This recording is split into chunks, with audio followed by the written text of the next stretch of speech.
buenas tardes a todos. ¿Me escuchan bien a esta distancia? Perfecto. Pues muchas gracias por la invitación. Como decía Luisa, no es la primera vez. Espero poder cumplir sus expectativas. Y para mí es muy importante mencionarles que si bien les voy a hablar de los aspectos que hay que tomar en cuenta cuando se renueva un museo, indispensablemente los tengo que aterrizar en un ejemplo, y el ejemplo es mi propio Museo Universum, que está en planes de renovación. Siempre que haga falta voy a recurrir al ejemplo aterrizado de Universum. Pero lo más importante para dejar claro el día de hoy es que un proyecto de renovación de un museo implica muchísimos pasos. Como ustedes se podrán imaginar y por la lectura que les dejamos, está el aspecto arquitectónico, el aspecto de la consecución de fondos, el aspecto propio de la museología, de la construcción de los equipos en el caso de un museo de ciencias, porque siempre recuerdo yo que el Museo de Ciencias lo que hace es exponer ideas, y como las ideas no se pueden quedar en el aire, pues hay que transformarlas en equipos y eso hay que construirlo, y también es parte del proceso de renovación. Entonces, este asunto de la renovación de un museo es bastante complejo, pero tiene que empezar por algo, y ese algo es lo que le llamamos el proyecto conceptual, es decir, de qué idea vamos a partir para hacer esta renovación, y eso es lo que yo con todo gusto les quiero compartir el día de hoy.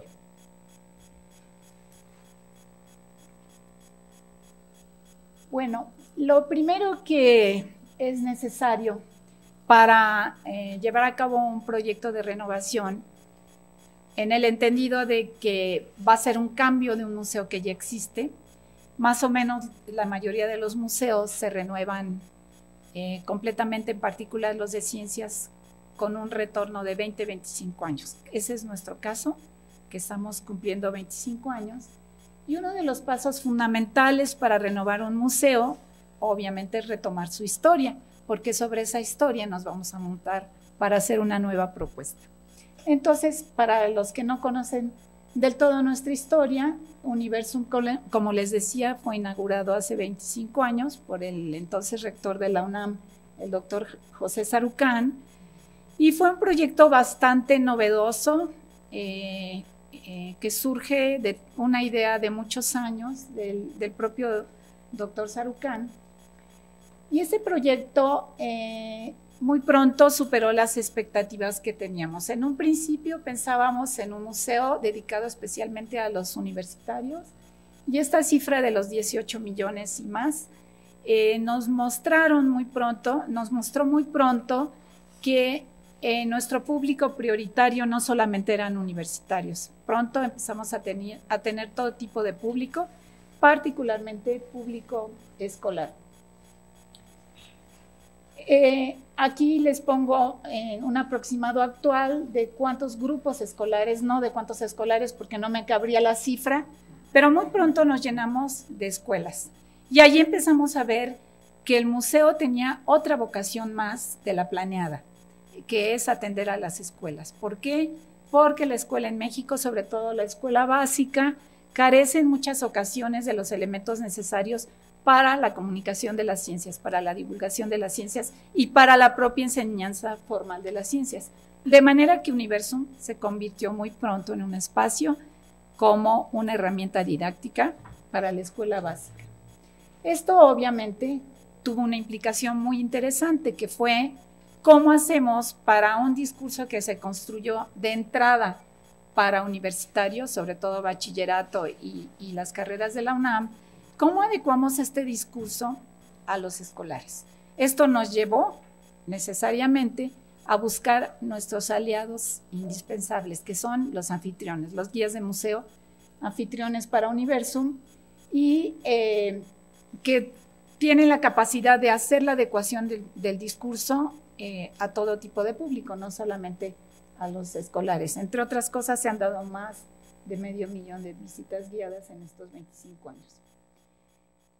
Obviamente, en un principio los anfitriones, los guías, en general eran personas con una capacidad innata para atender al público, pero pronto se vio que necesitábamos más guías y que por ende necesitábamos también capacitarlo.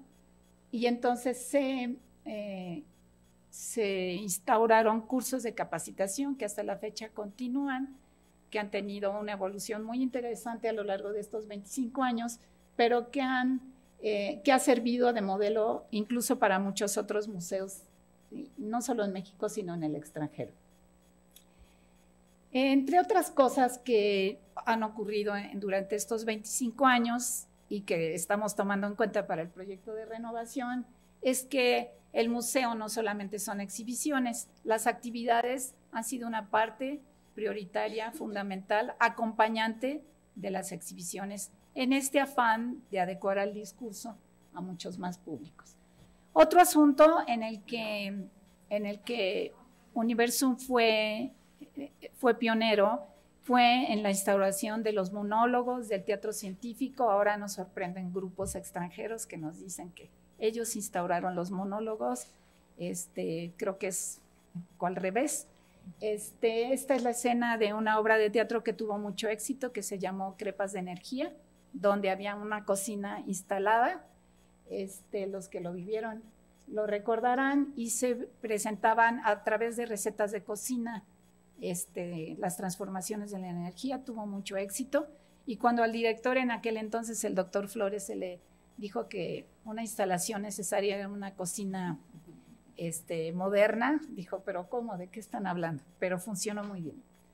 Bueno, otra cosa que ha surgido en los 25 años, que también nos ha dado pauta importante para la renovación, es que obviamente se han acercado a nosotros muchos museos, incluso del extranjero, a pedirnos asesoría. Este es uno de tantos ejemplos, es el Museo Much de Chiapas, que construimos totalmente el personal de Universum. Quiero decirles que lo que les presento ahora, yo soy vocera de un equipo que hemos estado trabajando. Esto no se debe a una sola persona. Bueno, otro aspecto aparte del histórico para la renovación de un museo es el estado actual del museo. ¿Qué podemos decir de él? Haciendo un análisis hacia el futuro de un museo que se va a renovar, es importante sentarse con calma y decir, bueno, ¿cómo nos vemos hoy en día? En primer lugar, definitivamente nos consideramos y nos vemos como un espacio para la comunicación pública de la ciencia, pero también somos un espacio educativo. Como les decía, primero para universitarios, pero después para todo tipo de público, y más que todo para la escuela formal.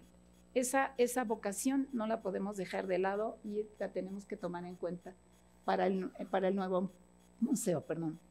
Somos un espacio de resguardo, que es la tablita que nos salva para llamarnos museo y no solamente centro de ciencia. Tenemos colecciones, tenemos parte del patrimonio universitario, y en ese sentido nos queremos seguir viendo a futuro. Somos un espacio de investigación. ¿Por qué?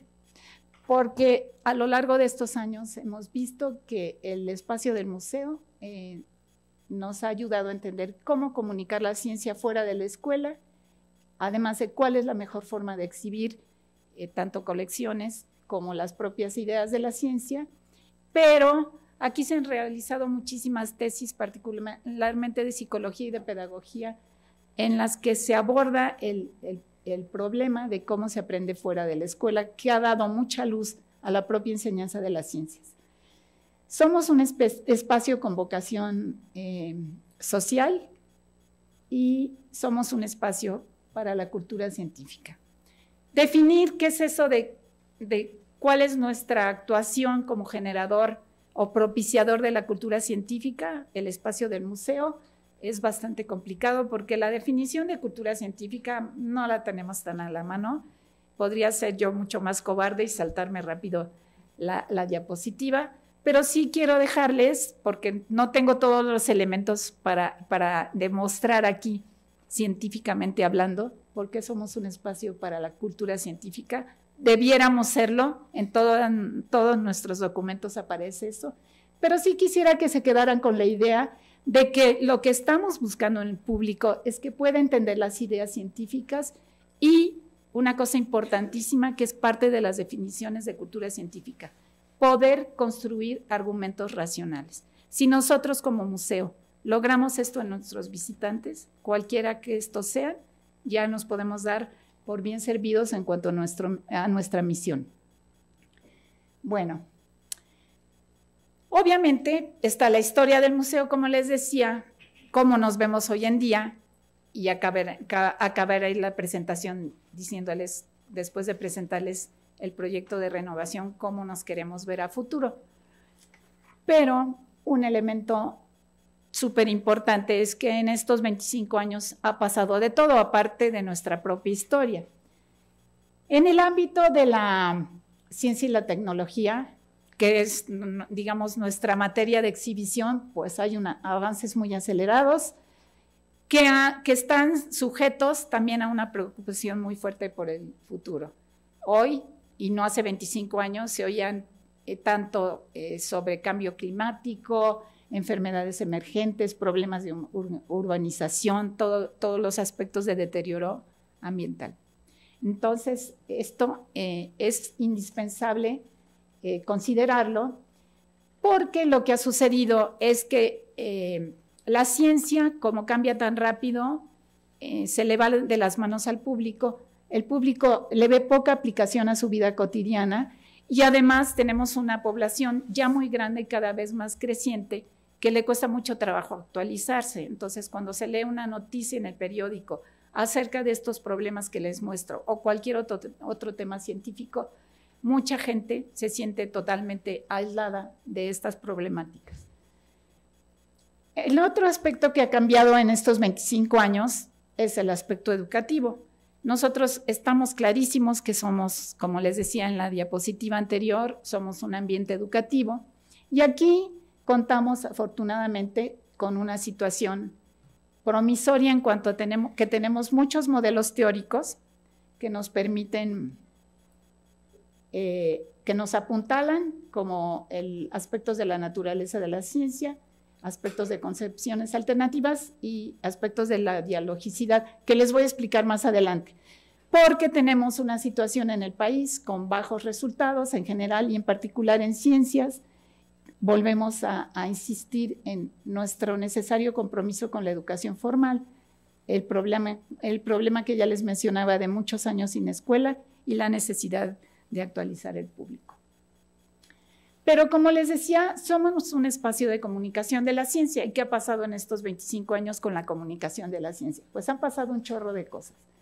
En principio, esta profesión, que ya es una profesión, se ha diversificado mucho en objetivos y conceptos que trata. Es una profesión, como les digo, ¿por qué me atrevo a mencionarla como tal? Pues porque ya tenemos publicaciones, sociedades, tenemos muchas instancias de formación de comunicadores de la ciencia y sobre todo porque llevamos a cabo estudios e investigación que ya apuntalan nuestra labor de manera muy seria.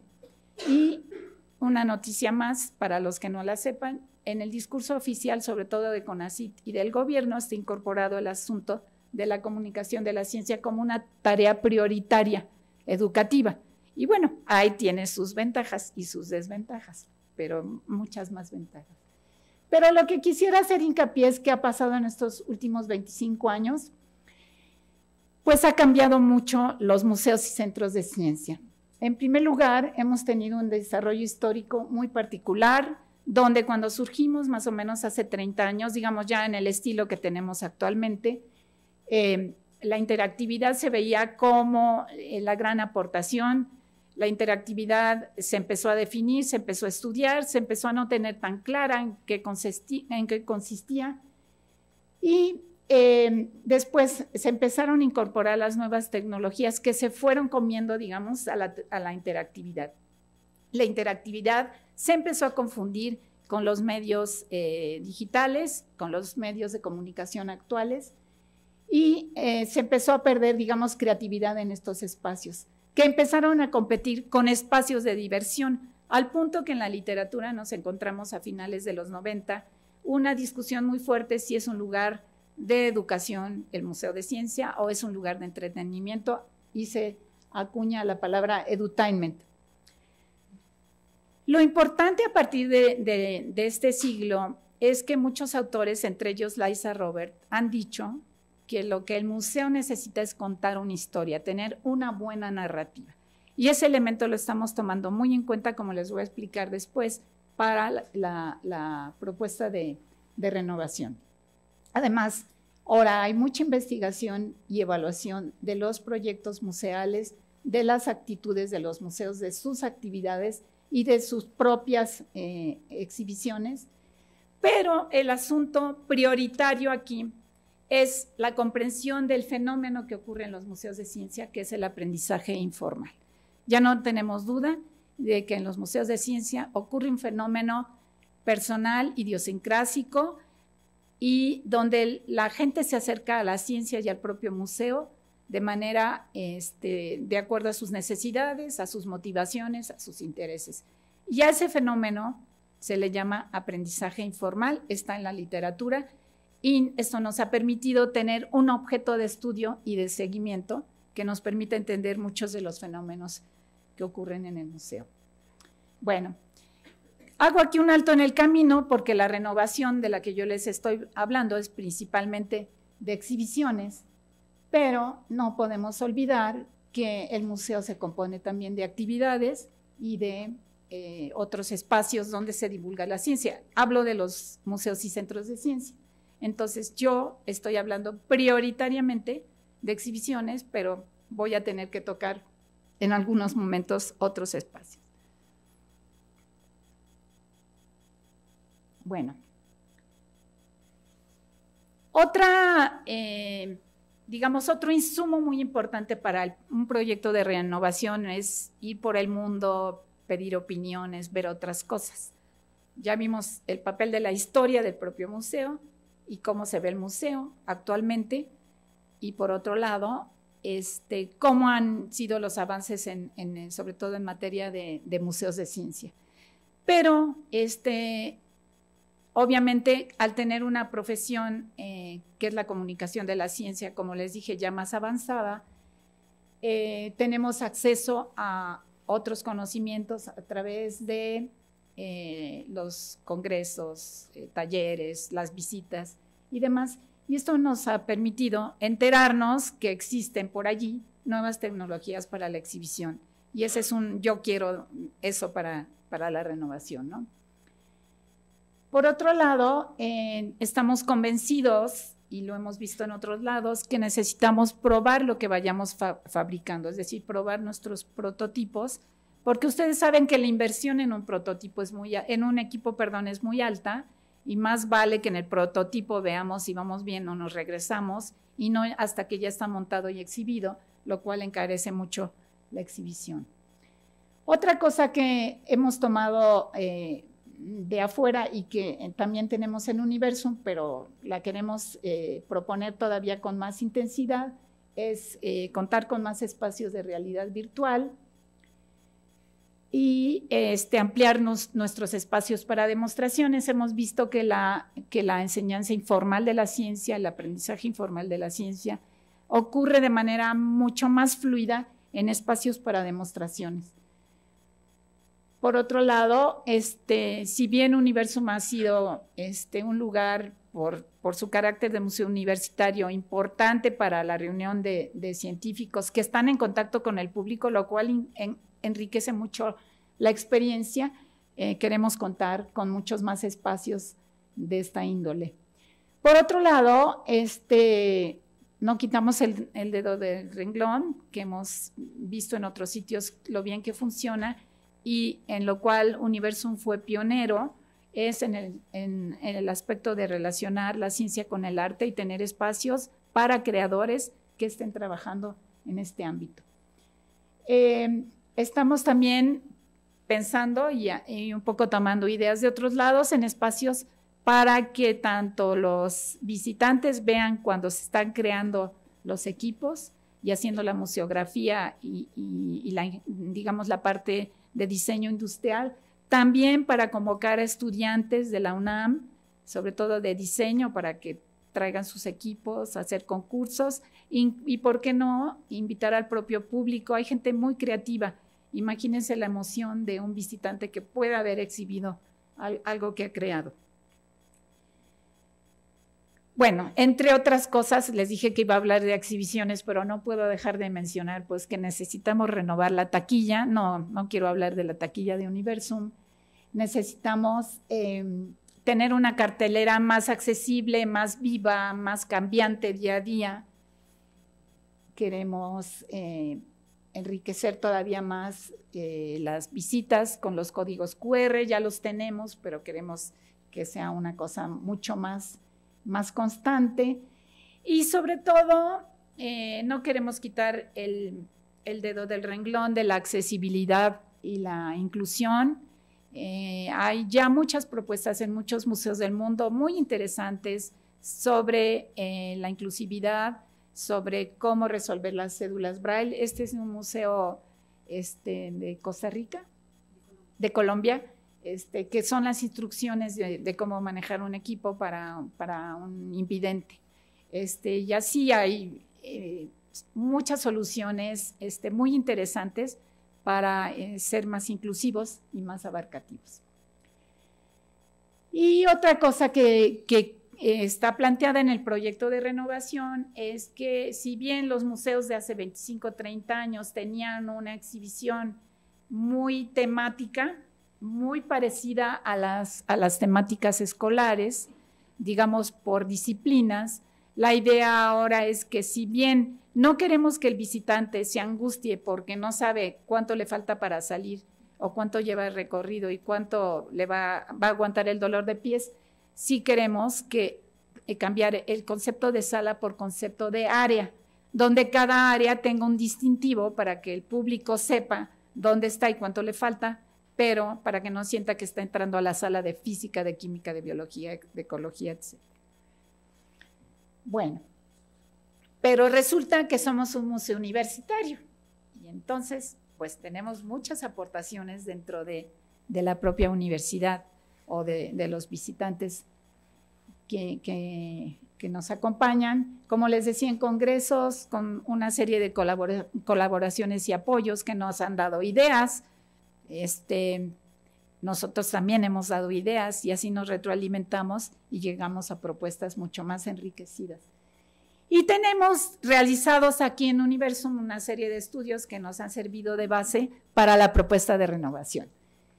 Existe un estudio muy grande que se ha hecho a lo largo del tiempo de las opiniones de los curadores, de los anfitriones, qué funciona, qué no funciona, cómo funciona el público. Algunas están más documentadas que otras, algunas son motivos de tesis, pero todo eso nos enriquece para entender cómo funciona el museo y cuál es la mejor manera de manejarlo. Este es un ejemplo, esta fue un estudio postdoctoral que hizo una chica argentina. Fue un estudio muy interesante porque había el mito de que a Universum no lo conocían los universitarios. Entonces dijimos, bueno, vamos a preguntar a varias facultades si no, de veras no nos conocen. Y escogimos dos facultades más humanísticas y dos más científicas y se hicieron una batería de 60 preguntas. Esta es una de tantas. Nosotros pensábamos tener una recepción sin equipos, con una idea muy arquitectónica, vacía, minimalista, y pues, sí, aquí nos damos cuenta que la gente quiere entrar al museo y ya quiere ver cosas. Claro, hay algunos que dicen que no quieren ver nada, pero bueno, como siempre en esas encuestas eso pasa. Pero estos tipos de estudios nos van normando, nos van diciendo mucho y tenemos pues una gran universidad y una serie de profesionistas que nos ayudan a hacer este tipo de trabajos. Por otro lado, después les voy a presentar con más detalle, un estudiante de posgrado ha hecho estudios exhaustivos de los tipos de exhibiciones que tenemos. Hay muchas formas de clasificar las exhibiciones. En este caso nos convino mucho un modelo que se usa en Canadá donde se distingue a las personas que prefieren ver objetos, me refiero a un museo de ciencia particularmente, los que prefieren asuntos de personas, testimonios, biografías, evidencias personales. Hay quienes, los que prefieren ideas, que les encanta leer las cédulas y hacer el experimento y ver qué está pasando. Y la gente que le gusta la interacción física, si se lleva algo o no, bueno, ese es otro rollo, pero hay gente que lo primero que hace es jalar un botón, iba a decir una palanca, pero se oye muy mal. Bueno, pero estamos divididos más o menos en esos 4 tipos. Y una compañera, entonces, unió todo, esta es la sumatoria de todo Universum, y nos encontramos con un caso, ups, tenemos demasiadas mamparas. Y somos un museo interactivo de equipos, entonces las cosas que no podemos resolver, a veces por falta de dinero, pero a veces por falta de creatividad, se van a textos. Bueno, a mamparas con fotografías, pero no es lo mismo, porque a quienes no les gustan, quienes no tienen el sistema de preferencia de ideas, pues se sienten decepcionados con una sala, tiene una componente muy fuerte de textos. Bueno, además hay chorrocientas tesis hechas en la UNAM, en varias facultades, por lo menos hemos detectado 47 y yo creo que de que las detectamos ahorita ya hay 10 o 15 más. Universum es un objeto bien interesante de estudio. Estoy hablando ahorita de tesis de licenciatura nada más, de posgrado hay también muchísimas. Y del posgrado les mencionaré algunas de las últimas que se han hecho. Patricia Aguilera hizo una tesis de doctorado sobre el patrón de la visita. Digo, no es el título de la tesis, pero porque me ocupa toda la página. Ya ven que los títulos de las tesis de doctorado son casi la tesis resumida.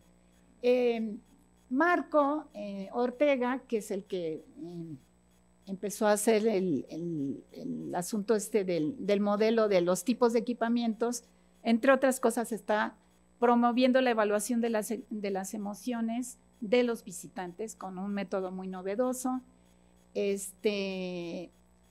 Angélica Hernández, que ya se fue de funcionaria al CCH, estudió el papel de la interactividad y encontró que la interactividad, a través de una tesis de doctorado, es un término medio entelequia que coincidió con la época en que surgieron las computadoras de uso personal, y entonces los museos de ciencia estaban en su apogeo y pues a alguien se le ocurrió bautizarlos como interactivos y después ya no sabíamos qué era eso, ¿sí? Entonces se decía que hay interactividad mental, manual, emocional, pero pues la interactividad es justamente, como les voy a explicar con una teoría de Wagensberg, la capacidad que tiene el museo de involucrar y emocionar al visitante.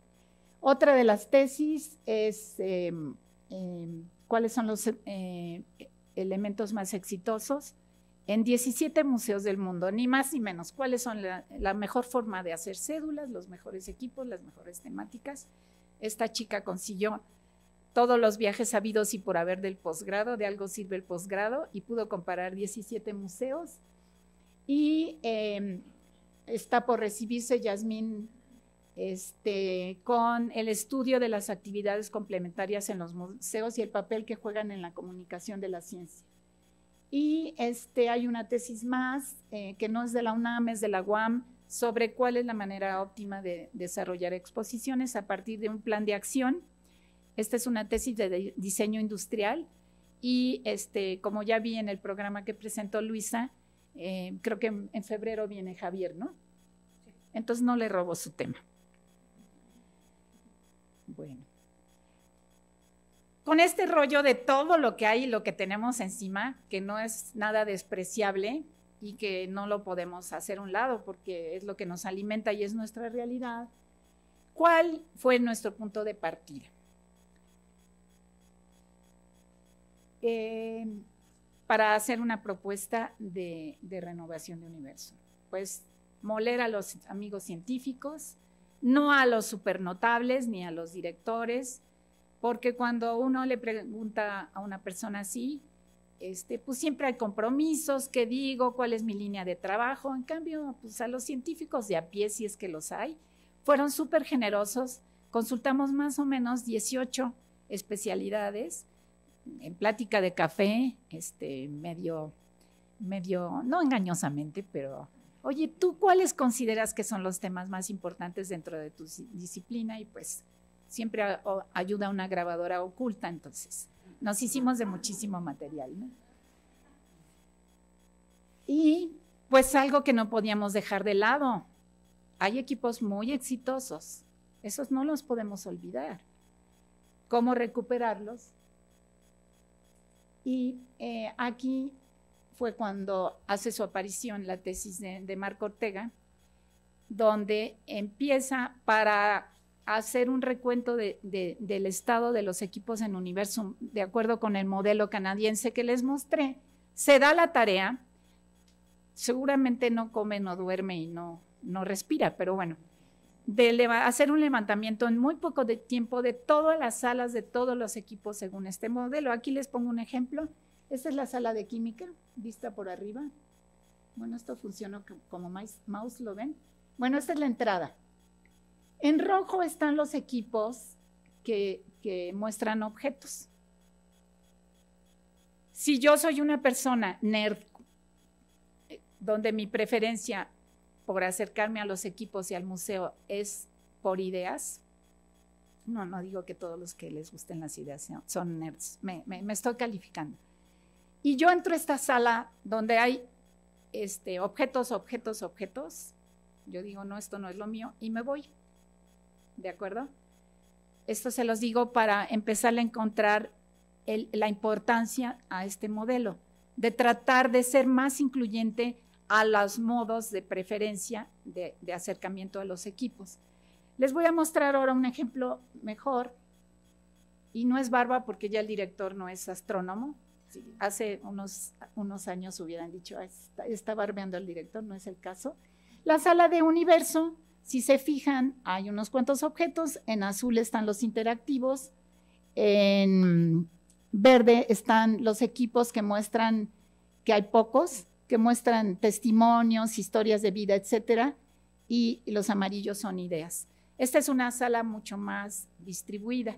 No sabemos si fue hecho ex profeso o fue el burro que tocó la flauta, pero es una sala que funciona muy bien y cuando la evaluamos sale muy bien evaluada. Y uno de los secretos que pensamos que tiene es que tiene de todo y para todos, como en botica. Bueno.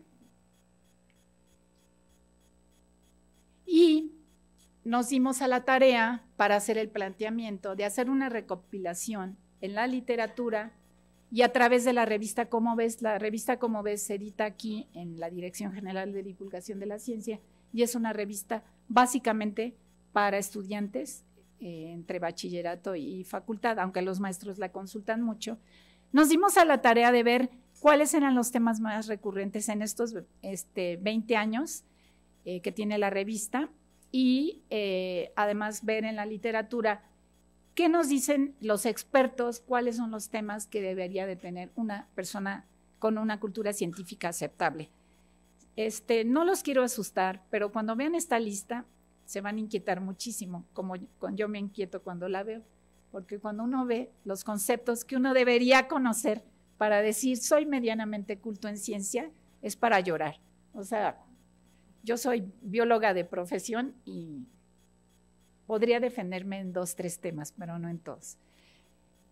Los que han hecho estas listas, lo que dicen es que estos son los conceptos que requiere una persona para leer una noticia en los medios de comunicación, oírla y poderla entender. O sea, si nos hablan de clonación, nos hablan de transgénicos, nos hablan de desastres, nos hablan de cambio climático, para estos expertos, estos son los conceptos que deberíamos de manejar. Y entonces los estamos tomando en cuenta para la propuesta del proyecto de renovación, que no se nos escape ninguno, ¿sí?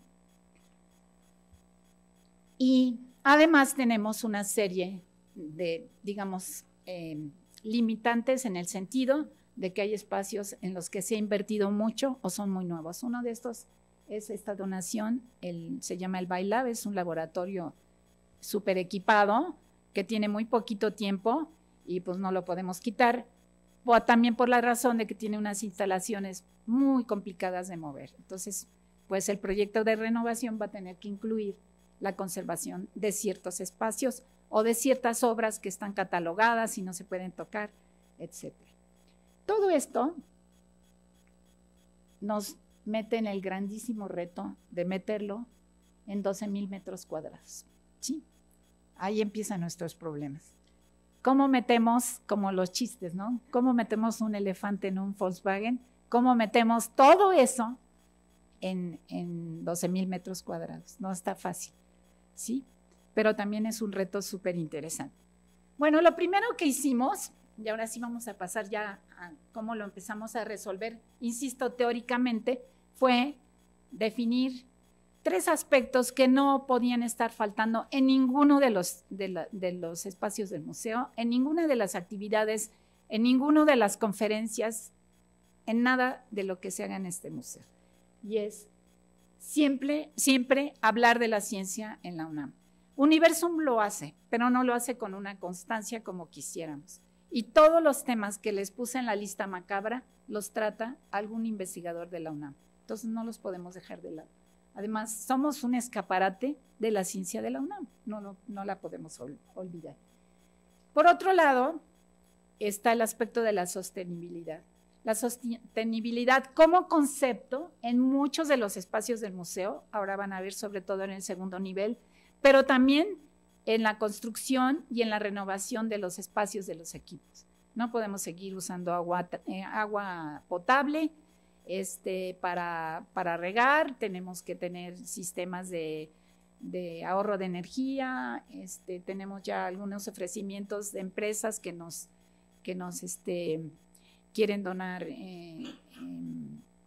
sistemas de iluminación más eficaces, etcétera. Queremos prender todo el museo con un celular, cosas por el estilo que nos eviten usos inadecuados de energía. Y nuestro círculo de base se completa con el arte. El arte en su presencia, el arte en su relación con la ciencia y el arte en la construcción de los equipos.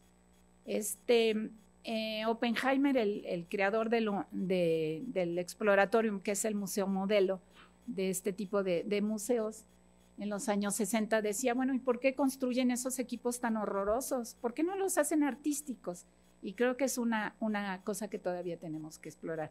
Cada día se mejoran. Si ustedes van a ver la nueva exposición de comunidades sostenibles, hay unas cosas realmente bellas, pero si nos vamos a equipos más viejitos, pues algunos parecen cajeros electrónicos y ya muy anticuados, ¿no? Bueno, y ahí viene lo más importante. ¿Cómo vamos a hacer para reestructurarlo conceptualmente? Pues contando una historia.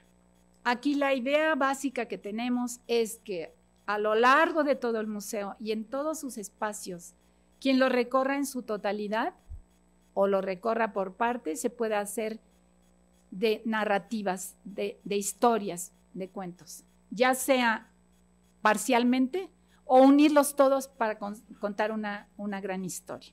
Y eso es lo que pretendemos lograr con el proyecto de renovación en la parte conceptual. Entonces, por un lado, queremos mostrarle al público dentro de esta narrativa qué es la naturaleza, que la conozca, que conozca el medio que lo rodea, que se emocione con él, que quiera saber cómo se estudia, que lo quiera recorrer, que se maraville. Y a esta zona le llamamos el entorno natural. Por otro lado, queremos seguir contando la historia de manera que el público sepa cómo se estudia la naturaleza, cómo la aborda la ciencia, siempre teniendo presente esta lista de los elementos de la cultura científica y desde luego conservando las experiencias exitosas que ya les decía que hay en Universum y el modelo famoso de los 4 componentes. Y este espacio le llamamos de las ciencias. Por último, queremos, una vez que el visitante conoce la naturaleza, se maravilla y empieza a entender cómo se estudia, quiénes la estudian y de qué manera, planteamos que se enfrente a los problemas que está viviendo el mundo actualmente, que lo empoderemos dándole herramientas y elementos para resolver por lo menos su problemática cotidiana. Y a este espacio le estamos llamando dentro de esta narrativa el espacio de los retos. Pero da la casualidad que tenemos 3 pisos en Universum, la planta baja, el primer nivel y el segundo nivel. De manera que mañosamente la planta baja la vamos a dedicar a este discurso de la naturaleza, el segundo nivel a las ciencias, cómo estudia la naturaleza la ciencia, y el tercer nivel, el segundo nivel, perdón, el tercer piso, vamos a plantearle todos los retos que nos justamente proporciona la naturaleza y cómo lo aborda la ciencia. Como ustedes se pueden imaginar, el abordaje de estos retos que vivimos actualmente tiene que darse de manera multi y transdisciplinaria, ¿sí? Como me corrigió un compañero, no solamente multidisciplinaria, sino inter, trans y todos esos disciplinarios. O sea que todos tenemos que abordar los problemas desde todos los ángulos de todas las ciencias. Bueno, y aquí están los ejes que no debemos perderlos de vista.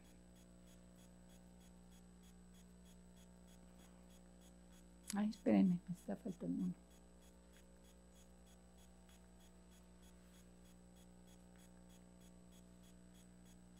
Ay, perdón, ya le estoy moviéndome. Bueno, este es un truco para que tomen aire.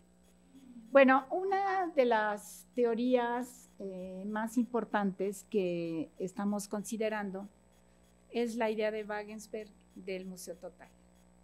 ¿Qué nos está proponiendo Wagensberg y qué vamos a tomar como punto básico para el proyecto de renovación? Es que el museo sigue siendo un lugar para mostrar objetos, para mostrar la realidad. Como dice Wagensberg, si nosotros tenemos que usar otros medios para mostrar la realidad, es que nos está faltando creatividad. Wagensberg dice, lo que emociona realmente del museo es tener allí frente a nosotros la realidad y que nos la tratemos de explicar. Eso es la verdadera interactividad. Estos son algunos aspectos más a los que nos remite la idea de museo total. Los museos son ambientes únicos, por ejemplo, para crear una diferencia entre antes y después de la visita. Pero su incentivo es que el visitante quiera saber más. De manera que la museología total es una nueva tendencia basada en la exhibición de piezas originales, como les decía, para Wagensberg, que generan la verdadera interactividad. Y nos da por ahí en uno de sus artículos 12 aforismos que me parece vale la pena señalar rápidamente. El museo es un sitio para estimular el conocimiento. La realidad consiste en objetos situados en el espacio o fenómenos que ocurren en el tiempo. Eso es lo que vamos a tratar de exhibir, la realidad. Y él usa la palabra metáfora museográfica, que es una combinación de objetos y fenómenos de la ciencia que simplemente nos permiten ver un pedazo de la realidad. Dice, bueno, la realidad tiene grados, no todo es mostrable, hay escalas, y entonces nos tomamos metáforas museográficas para mostrar lo muy pequeño o muy grande. Y me encanta su quinto aforismo, que dice, una copia es 100% realidad, pero como copia. Evita las copias en el museo, trata de mostrar lo real. Y no usa representaciones. Los museos presentan la realidad y los otros medios la representan. Y en ese sentido somos el medio único para representar la realidad. Nada se va a comparar. Ningún otro medio se puede comparar con el museo en ese aspecto, ¿sí? El museo es el espacio donde se muestra la realidad. Ni el cine, ni el teatro, ni nos permite este acercamiento con la realidad. El lenguaje museográfico presenta objetos, fenómenos y esas metáforas cuando no podemos acceder a la realidad. Y una pantalla que sustituye a la realidad es falta de creatividad. En vez de buscar mostrar el fenómeno, le ponemos una pantalla, un monitor, como muchas veces solucionamos las exhibiciones, nos está faltando creatividad. Un aspecto muy importante para Wagensberg es que la tecnología va a expirar y la realidad nunca. y regresaremos al museo a ver la roca lunar porque es el objeto real, pero la pantalla ya nos puede parecer anticuada. El mejor estímulo para el conocimiento es el choque entre lo que nosotros percibimos con realidad y cómo la comprendemos. Y su aforismo último es que la museografía está compuesta, el lenguaje de la museografía, perdón, está compuesta de estímulos, y esto se acerca a la definición que les daba de aprendizaje informal, y cada quien deberá encontrar los estímulos que mejor le queden, le cuadren, le interesen y le motiven. Bueno, por otro lado, les decía que en la planta baja vamos a utilizar como teoría educativa las concepciones alternativas. Esa es toda una línea en la investigación, en la enseñanza de las ciencias, que nos dice cómo los seres humanos explicamos los fenómenos naturales cuando carecemos de los conocimientos científicos. Es toda una línea de investigación súper amplia. Nosotros nos podemos meter a páginas y páginas donde podemos ver cómo se explican los niños de 6 años la presión atmosférica, cómo se explican los adolescentes el fenómeno de la fotosíntesis, cómo comprenden los eclipses el público en general, cuando va a haber un eclipse total de sol, por ejemplo. Y si nos metemos a esas explicaciones, veremos que están generalmente muy alejadas de las explicaciones científicas. Y esto es justamente el tratamiento que queremos darle a la parte de la exhibición de la naturaleza, basándonos en cómo se explica el público los fenómenos. Un ejemplo muy común, se los dejo de tarea, es por qué cambia el clima en las estaciones del año. ¿Alguien sabe cuál es la respuesta general del público?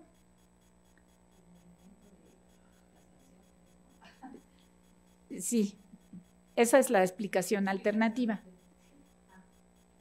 Sí, eso en general cree el público, pero en realidad se debe a la inclinación del eje terrestre, ¿sí? Entonces, todos ese tipo de explicaciones las vamos a promover en la planta baja del museo. En el segundo nivel vamos a tratar de promover distintas maneras de acercarse al conocimiento. Perdón, en el primer nivel, en un principio pensamos utilizar las ideas de Gardner sobre lo que él llama inteligencias múltiples, que en general son habilidades múltiples realmente, dándole igual peso a la habilidad musical que a la corporal, que a la interpersonal y la intrapersonal, para poder hacer los equipos más accesibles a todos. Ustedes recordarán que de estos tipos de inteligencia que promueve Gardner, las habilidades lingüísticas y la lógico-matemáticas son las que se suelen medir en las pruebas de inteligencia. Sin embargo, pues hay seres humanos, sabemos seres humanos que podemos salir muy mal en esas pruebas porque tenemos mucho más acentuadas las otras capacidades. Bueno, estas son de índole personal. Entonces, vamos a ver el planteamiento conceptual del primer nivel. El planteamiento conceptual tiene 3 ejes en el primer nivel. En la planta baja tiene 3 ejes. Recuerden que la planta baja es la naturaleza. Los 3 ejes son el cielo, tierra y océano. Y los vamos a promover con las teorías que les acabo de mencionar hace un minuto. En el primer nivel vamos a tener también 3 ejes. Aquí son con un enfoque muy claramente de escalas. Vamos a partir de átomos y materia, de vida y evolución, y hasta llegar al universo en el primer nivel. Y el aspecto que los va a comunicar a los 3 es el asunto de la energía.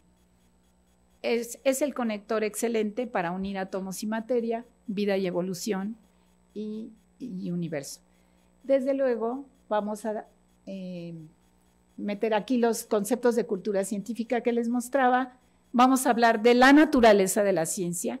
Ya no queremos equipos de museo donde se tengan explicaciones finales como dogmas, sino vamos a intentar que todo lo que se exhiba se diga de dónde salió, en qué está basado, qué dudas tienen todavía los científicos, qué se sigue investigando, para quitarnos esta idea de la ciencia como verdades acabadas. Y vamos a utilizar algunas herramientas científicas, vamos a hablar de ellas. Perdón, Ramón, como las matemáticas. Bueno, aquí nuestro planteamiento museológico va a ser el ya muchas veces citado modelo IPOP, el modelo canadiense de Pekarik, donde las personas, por sus preferencias en el museo, se dividen en personas que buscan las ideas, los personajes o las personas, los objetos, y la P de física, de interacción física. En cuanto a la teoría educativa, vamos a meter la naturaleza de la ciencia, y en cuanto a estilos de aprendizaje, de parte de la divulgación de la ciencia, se los explico rápidamente. El modelo IPOP, que es lo que Marco ha hecho el levantamiento de todo Universum, se lo repito aquí, da preferencia a personas que tienen, divide a las personas más bien en cuanto al museo, los que prefieren este tipo de temas, objetos y circunstancias en el museo. En cuanto a la naturaleza de la ciencia, los que se dedican a la enseñanza de la ciencia, es una nueva línea de trabajo muy interesante. Estos puntos que les pongo aquí no se los voy a leer, si quieren más información con todo gusto se las doy. Esto fue desarrollado sobre todo por Lederman y su equipo.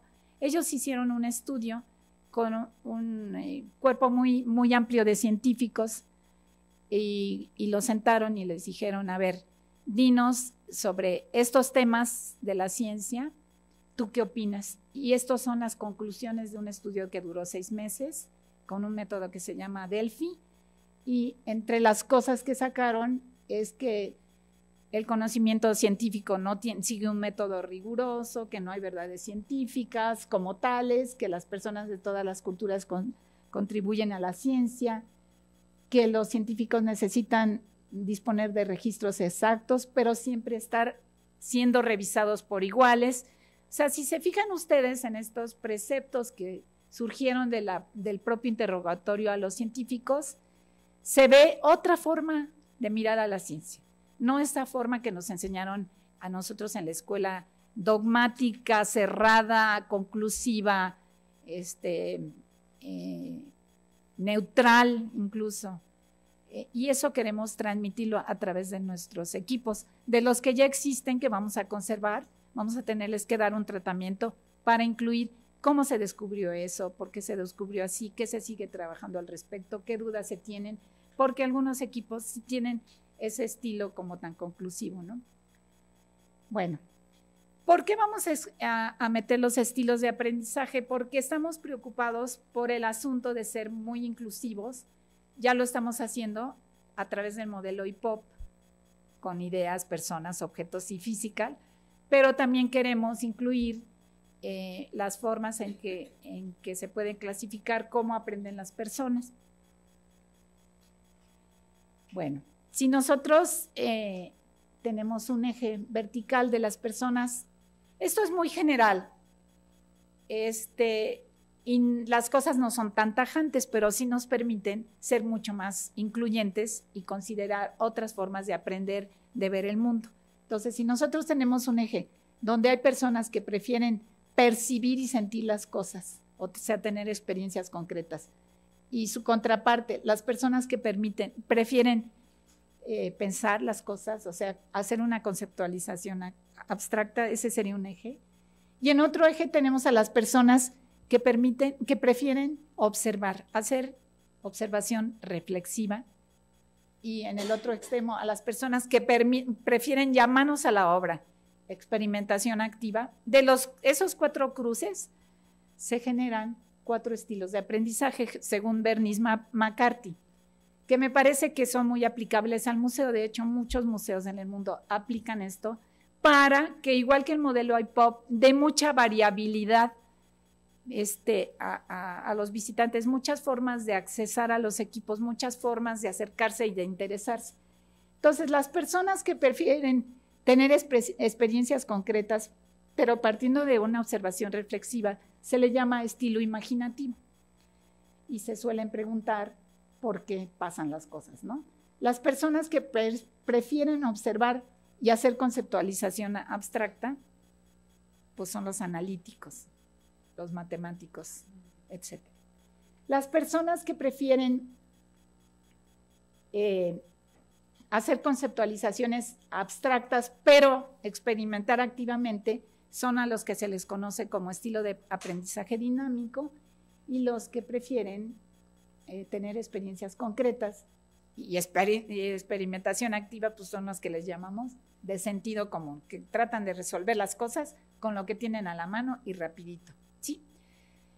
Esto ustedes pueden decir, pues parece del libro de autoayuda y es una generalización terrible de la humanidad, pero pues aún no entiende por qué le cayó uno gordísimo a su maestro de segundo de secundaria de geografía, porque yo era estilo imaginativo y mi maestro era dinámico, y pues nada más no.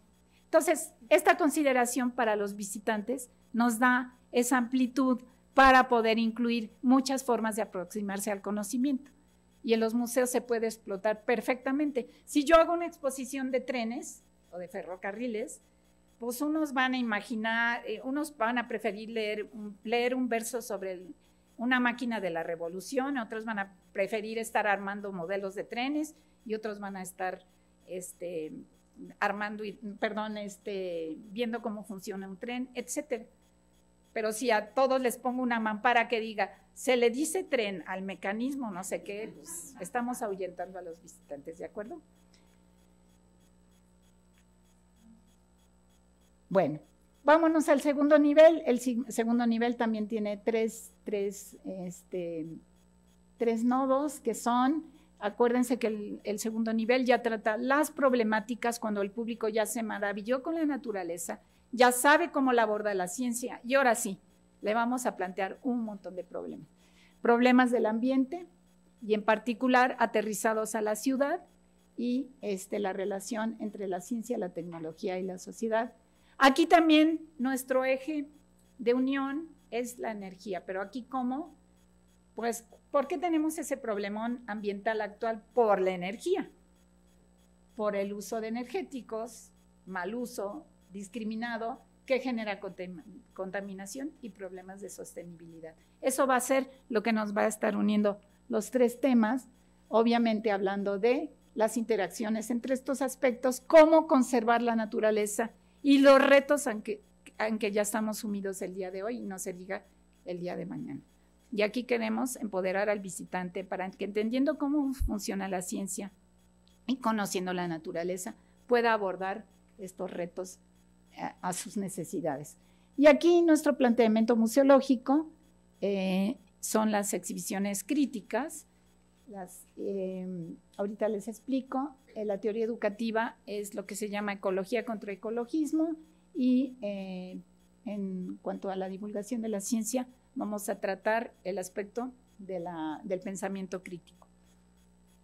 Rápidamente, las exhibiciones críticas propuestas por Herminia Pedretti, sobre todo, en general tratan temas polémicos, aplica perfecto este asunto de los retos, permiten que el visitante saque sus propias conclusiones. Ahí no queremos decirle a la gente, tienes que hacer esto, el mundo se va a acabar y si no haces esto, por ejemplo, vamos a tratar problemas de salud en México.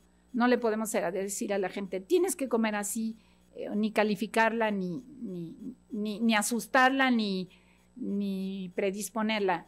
Queremos que con las exhibiciones críticas el público diga, estos son los elementos que yo tengo para vivir mejor, pues yo en mis circunstancias, en mi contexto, voy a tomar estos elementos que me permitan resolverlo.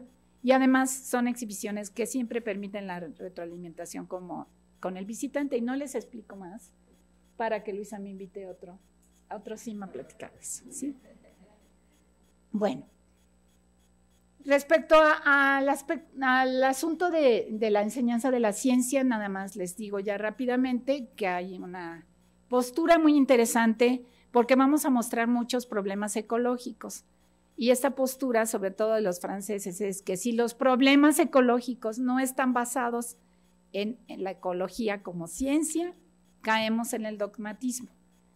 Y se ha visto claramente, si nosotros queremos que realmente el público o la gente, como un programa de gobierno, recicle la basura, pues le damos dogmas. Es terrible no separar el vidrio, el mundo se va a acabar. Y eso se olvida, es una moda que pasa. Cuando esto está bien cimentado como queremos, en el daño real que se está haciendo al planeta, bien explicado, sin sensacionalismos, sin amarillismo, pero con sólida teoría ecológica, ya no se olvida, se introyecta, como sucede ahora con muchos niños, como se hizo con las campañas antifumadores. Hay generaciones que se mueren en la raya los niños si ven a alguien fumando. ¿Por qué? Porque se les dieron explicaciones científicas, sólidas, fehacientes, de cuáles son los daños del tabaquismo. Bueno, eso en cuanto a la teoría educativa, y en cuanto al pensamiento crítico, hay también muchos autores que lo han trabajado, perdón. Entre otras cosas, estos son algunos de los argumentos. Este libro de Boisbert, a quien le interese, es del Fondo de Cultura Económica, habla de cómo es una persona con pensamiento crítico. Y queremos sacar visitantes de allí, del segundo nivel sobre todo, y claro, si hicieron todo el recorrido desde la planta baja mucho más, que salgan realmente con un pensamiento crítico. ¿En qué consiste? En que en primer lugar se tengan ciertos estándares, se logren ciertos estándares para buscar un pensador crítico, como la imparcialidad, la importancia de la precisión, de usar la lógica, etcétera, lo cual se aplica a tener una serie de propósitos, una manera de preguntar, una manera de plantear puntos de vista, de recopilar información y usarla, etcétera.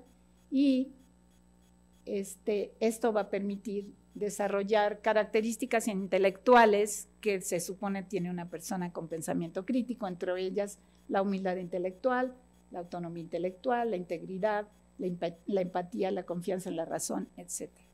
O sea, estos son algunos lineamientos que queremos utilizar, sobre todo en este segundo nivel, para plantear los retos, porque de otra manera caeríamos en el amarillismo, en el sensacionalismo, en asustar al público, y lo que queremos, como les digo, es que la gente se haga sus ideas y se las lleve a sus necesidades, y siempre tener retroalimentación en caso de que se requiera.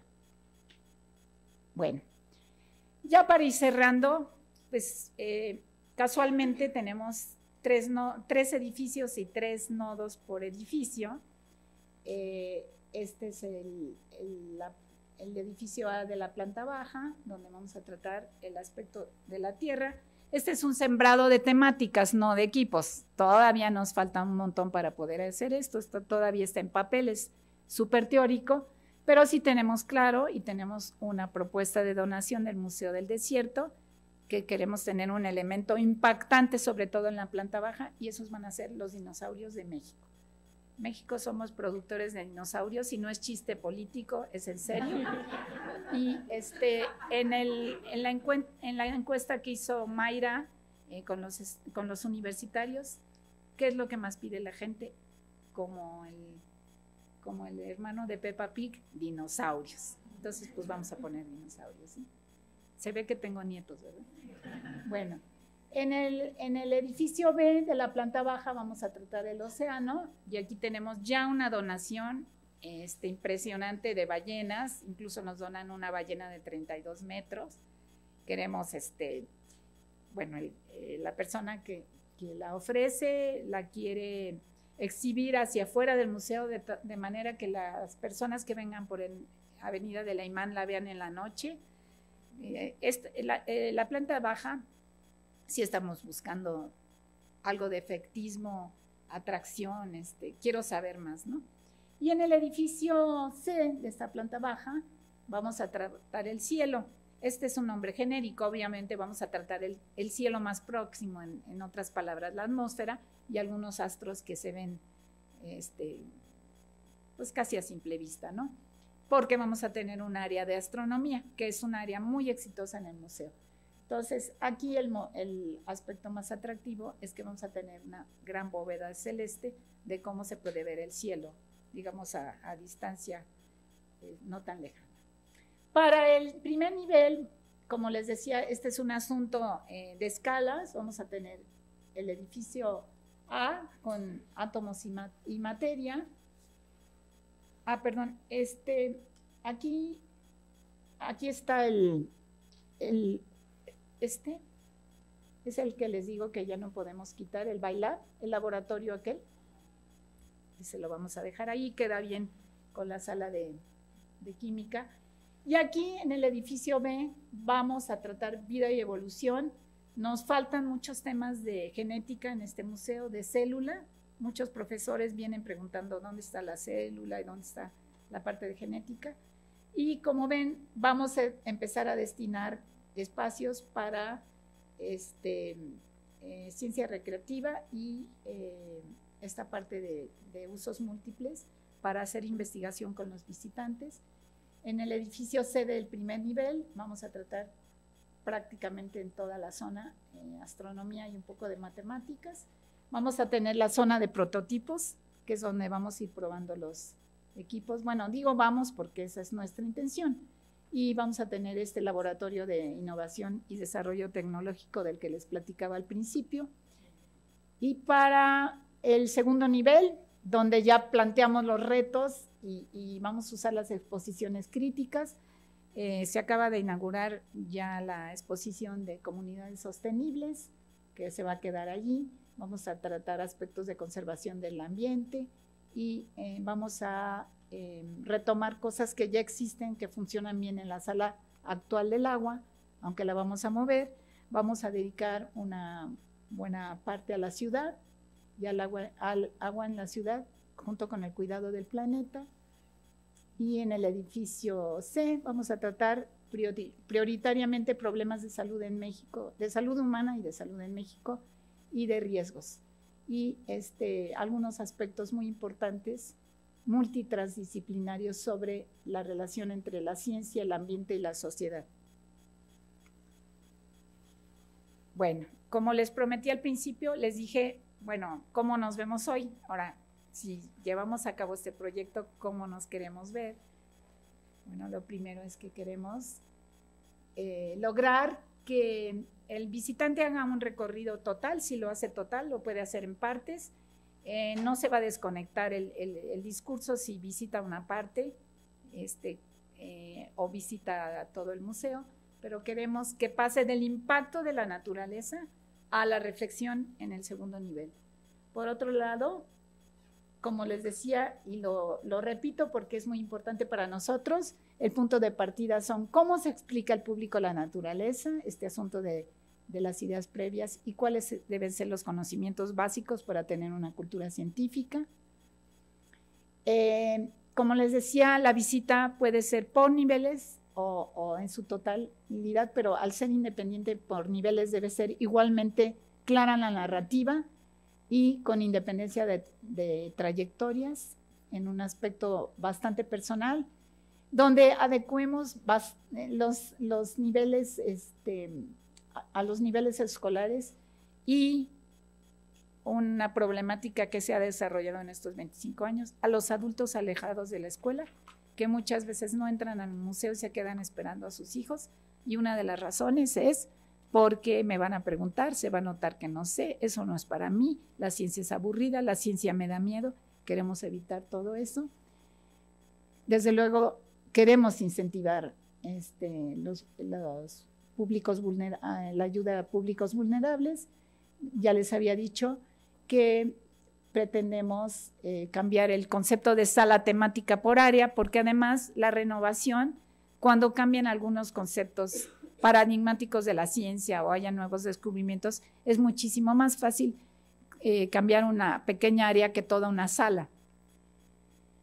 Queremos definitivamente vemos que esta es una de nuestras funciones principales como comunicadores de la ciencia, ser un foro donde estén los científicos presentes y donde se haga la discusión entre la ciencia, la tecnología y sus aplicaciones. Y bueno, nuestro sueño guajiro es ser realmente un espacio para la comunicación de las ciencias, para la enseñanza de las ciencias. Ya no nos da pena decirlo, antes lo decíamos así como por debajo de la mesa, ya salimos del closet, somos un lugar para la enseñanza de la ciencia en México, por eso no podemos copiar ideas extrañas, porque México necesita apoyo a la enseñanza de las ciencias y pues el museo es el lugar ideal y debemos tener un sitio para la comprensión a través de la investigación de qué es ese fenómeno del aprendizaje informal, cómo podemos involucrar a las personas que ya están alejadas de la escuela, las personas que hicieron educación básica con la expectativa de vida actual, pasan nada más el 20% de su vida en la escuela. Y pues ya tenemos el problema del analfabetismo tecnológico, ya tenemos personas que realmente están siendo segregadas porque no tienen acceso al conocimiento. El museo es un sitio que puede, creemos, cerrar esa brecha si lo presentamos pues con nuestro sueño que es el proyecto de renovación. Pues muchas gracias.